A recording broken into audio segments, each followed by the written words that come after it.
I'm Kyron Bowen. I'm from Springfield, Illinois, and I'm here to be a professional fighter. My name's Bowen and Stargel. I'm from Cincinnati, Ohio, but I train out of Albuquerque, New Mexico with Jackson Wink. I'm just here to put on a show. Yeah, I feel long, I feel strong. I feel like I'm the better counter striker in that situation, and maybe I'm ready for the fight. I don't think he's ready for this. I know he's a longer fighter. I know that he likes to try to use that distance, and he definitely comes out strong in the first round. But I know I'm faster than him. I know the reach can sometimes be hard for opponents, but I don't think it will be for me. I plan on winning tonight by submission or knockout finish. No judges needed here by strikes. Either way, they're either unconscious or tapping due to submission. Good luck. I hope you recover from this, but you're gonna win. No hard feelings. So you join us once again here. UFL 1 back underway, the final of our prelims, as we get set to kick off the main card following this. And this bout is a 170-pound welterweight contest that will see Kyron Bowen take on Perry Stargel. Now Kyron Bowen, 29 years of age, 9 wins, ranked 9, all by finish, 5 knockouts, 4 submissions. And for me, it was what he said to me before the fight. He likes this matchup. He thinks it's going to be a fun one for the fans because their styles are going to cause chaos, and that chaos is going to cause mayhem in this cage. Kyron Bowen is the kind of fighter who's looking to finish fights. He wants to go ahead and hit that home run. He's a home run hitter. The problem sometimes he runs into is that it also opens him up to those type of finishes in those situations because he opens up the door and goes full force forward without trying to play what I call small ball. So they go, let me win this transition. Let me win this spot. Let me go ahead and try to get this advantage, this angle here. He's looking to go ahead and treat this much more akin to a street fight. Now look, personally, I'm a very big fan of that. I think the fans are a fan of that, but that does open you up to be a live by the sword, die by the sword style of fighter, which Bowen is, and really he embraces it. So now he's looking for opponents that allow him to go out there and put on devastating shows for his fans, and basically when he walks in here, he's coming back with his shield or on it.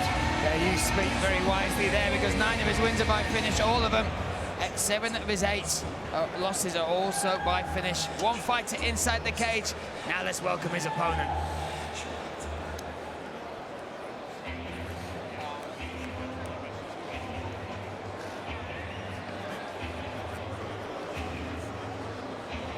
Set and ready now, intent on making his mark here in the UFL. Perry Stargel, this young man has found martial arts, turned his life around. He's talked to me about how, as a young man, he got into some mayhem. You'll see a scar across his chest. Didn't really want to talk about what happened, but just said, I'm now a more balanced human being. I have now found martial arts. I found my way into this sport. And when they speak to him, what a humble young man, but a killer as well. 4 of his 6 wins are by finish. All of them are by knockout. And he's been sparring with the likes, well, he's trained previously with the likes of Tony Johnson over there in Chicago, and as well somebody you know too very well, Hatapiev.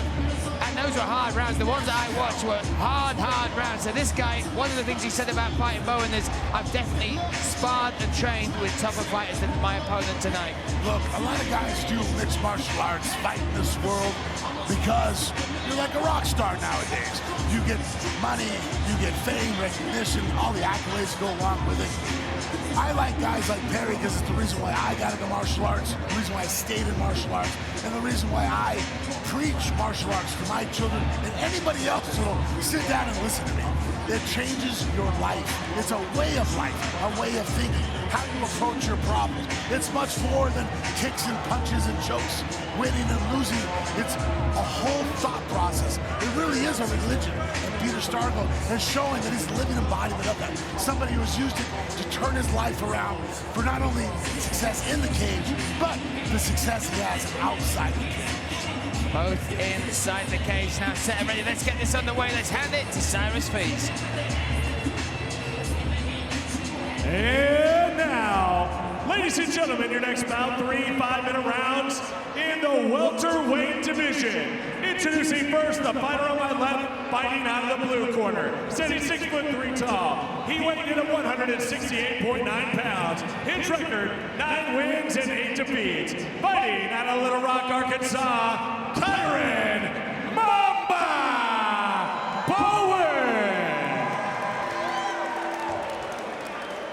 And now his opponent standing across the cage, fighting out of the red corner. He stands 6 foot 1 inch tall, weighing in at 169.1 pounds.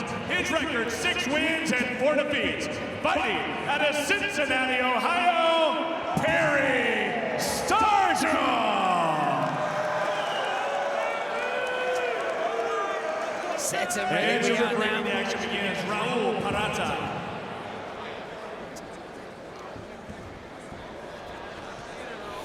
Final instructions coming from the referee. We look at the tail of the tape here. 26 versus 29. The height slightly on the side there of Bowen. And both weighing in under the 170-pound limit. So the height was Bowen, but the reach actually was Stargel. Right, let's get this one underway. Stargel, he is under Stargel, I should say. He is under the red corner, taking on Bowen in the blue. Off we go. This is the final prelim here for UFL 1. Me, Brian Lacey, alongside Frank Mir, and straight away they get into it, Frank. And actually, they're stare down right now. They're face off. The folks at home were not privileged to it because they were watching the match at the tail of the tape. But it was one of the most respectful ones I've ever seen. And right there, it shows you the martial arts mindset. All of a sudden, now it's time for business. Now it's time for war. The niceties were over with, and immediately, both men came out with techniques trying to take each other out and make this a under a minute fight. Bowen as well, when he spoke to me, he respected the fact that Perry was extremely athletic. Yeah, lovely frame. Oh, nice knee as well at the midsection, right to the sternum there. And again. Real fun. Oh, there he goes. Nice listening to his cornerman. He was framing, looking for the knee, but all of a sudden, Stargel heard his opponent talking about, hey, your elbows are your friend, and he made sure that Bowen received a very hard elbow, which I think already cut him off. Yeah, you look there, just over the left eye there, Bowen already bleeding. He is really listening to his coach. Yeah, he's dropping for the knee. Oh, look at that, he's trying to roll through, Frank. Bar. He did not unbalance Stargel at all. This is Bowen went for a technique that's good if there's motion. The guy driving you forward, you can roll across the shoulder. Very much of a Sambo-esque style technique. But if your opponent sprawls down flat and keeps a base, it puts you in an awful position. And now he was able to get through his turtle, standing up.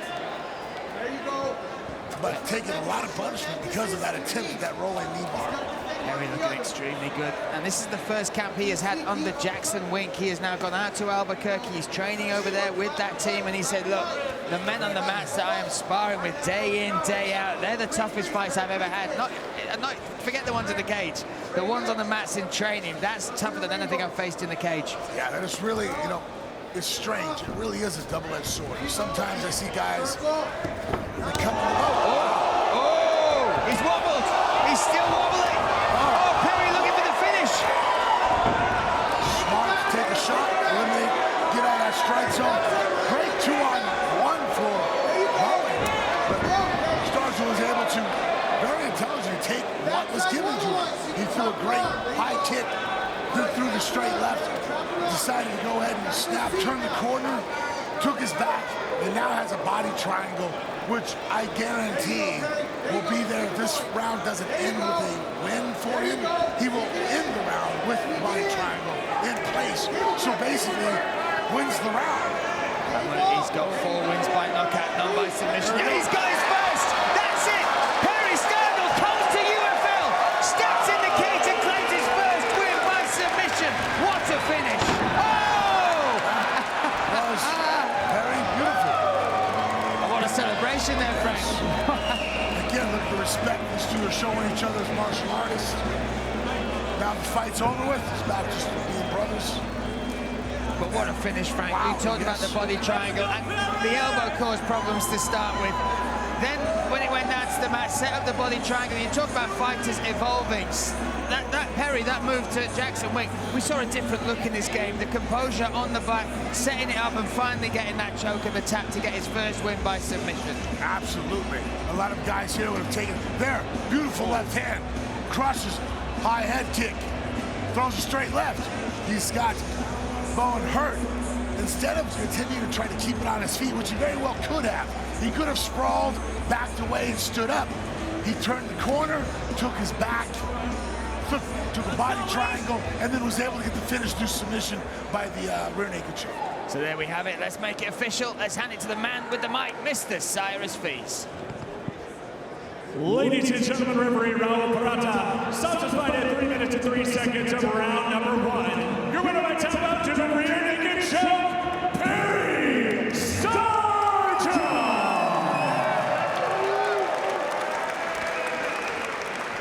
Perry Stargel with the win. He will get to talk to the legend that is Frank Mir. Great win. You guys showed a lot of respect for you guys coming out there right off the bat. And it immediately turned into some very devastating strikes coming out. What was the game plan coming in? The game plan was just for us to use our angles, but on the off chance that he closed in the way that he did, we know that he likes to clinch, so it was just elbowing off that clinch. Understanding that if both his hands are here or on my body, his head's hoping to hit. Now, was there a moment, though, you had a beautiful overhook with the frame? I heard your cornerman say, hey, remember, elbows are your friend, and you went right into that mode. Oh yeah, Joey, he's just, he can almost read my mind. I was thinking it too, but sometimes I just need him to say it for me, and then I'm like, oh yeah, that thing. Now, first win by submission, now showing the evolution in your game. How did you keep that mindset that, look, you're a phenomenal striker, so far all your wins by knockout. You caught him with that left hand, threw the high head kick. He took a shot on you. Was there any intentions to back out and maybe keep it a strike? Or you were like, look, this is my opportunity to show how well-rounded I am. Turn the corner and take it back and finish with that beautiful choke. It was actually, I'm a little bit going back to my last fight. I had a position where I should have submitted the guy, but I wasn't incorporating my own game into it. I need to be able to strike before those submissions, and as you see, it sets it up. So that was something I actually wanted to work.